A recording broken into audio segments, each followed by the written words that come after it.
Joining us now to discuss BTC price analysis is Matt Hougan. He's the Chief Investment Officer at ETF provider Bitwise Asset Management. Welcome to the show, Matt.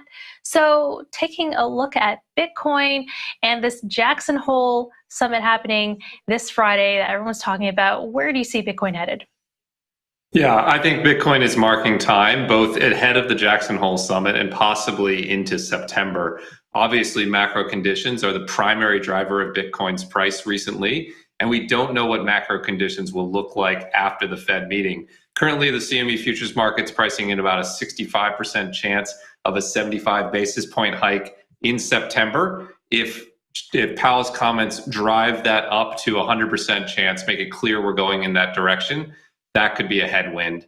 I think we're just waiting to see. And even after we get past tomorrow, I think September could be a volatile month for crypto as well. There's a lot of regulatory headlines that may hit in that month. So I think we'll be marking time and bouncing within a range for a while now.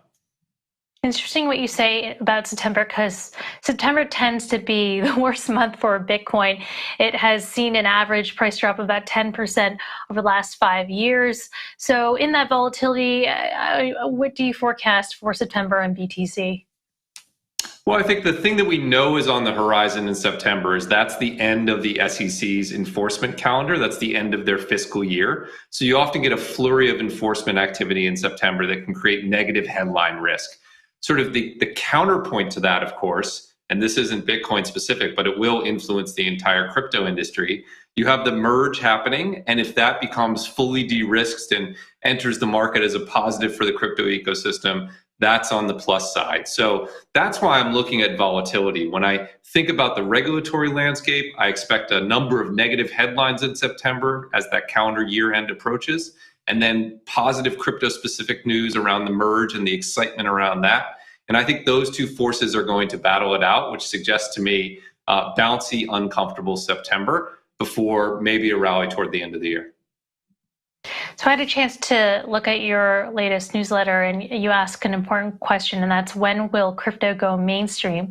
And that we're approaching the broadband era of crypto, when crypto evolves to the point where mainstream scalability is attainable, and this merge might make that happen for ETH. Between Bitcoin, ETH, and Solana, which you say all have scalability solutions on the horizon, which do you think will emerge the dominant player? Yeah, I think the most likely scenario is that Bitcoin and ETH are the dominant players in their two respective markets. And we should note, those are very different markets. One is a monetary asset and store of value, and one is a foundational piece of sort of the Internet of Finance and the Web 3.0 movement.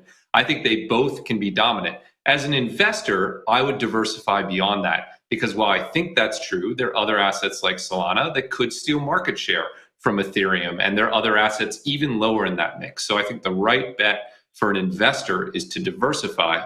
But the point you made about scalability, I think, is a really important point. The number one question that we get asked from institutional investors who we meet with every day at Bitwise is, when will crypto go mainstream? When will people outside of the crypto industry be using crypto applications on a day-to-day basis? Because when that happens, the value of this market is going to be very much higher than it is today. And the point we made in that investor letter is that what we're approaching is the moment where the amount of activity that can take place on blockchains is going to grow 1,000-fold. I remember the early days of the internet when it was dial-up and you couldn't do much of anything, and people were skeptical it would ever go mainstream. And then we got high-speed internet, and now, look, we're doing TV over the internet right now. And I think the same thing will be true in crypto. We're going to go from 15 transactions a second on Ethereum to 100,000. Think of the sort of entrepreneurial landscape that creates for new applications that can be used not just for DeFi or crypto native applications, but by the people at large. I think we're going to see crypto go mainstream in the next 3 to 5 years, and it's going to be a much bigger deal than most people are expecting right now.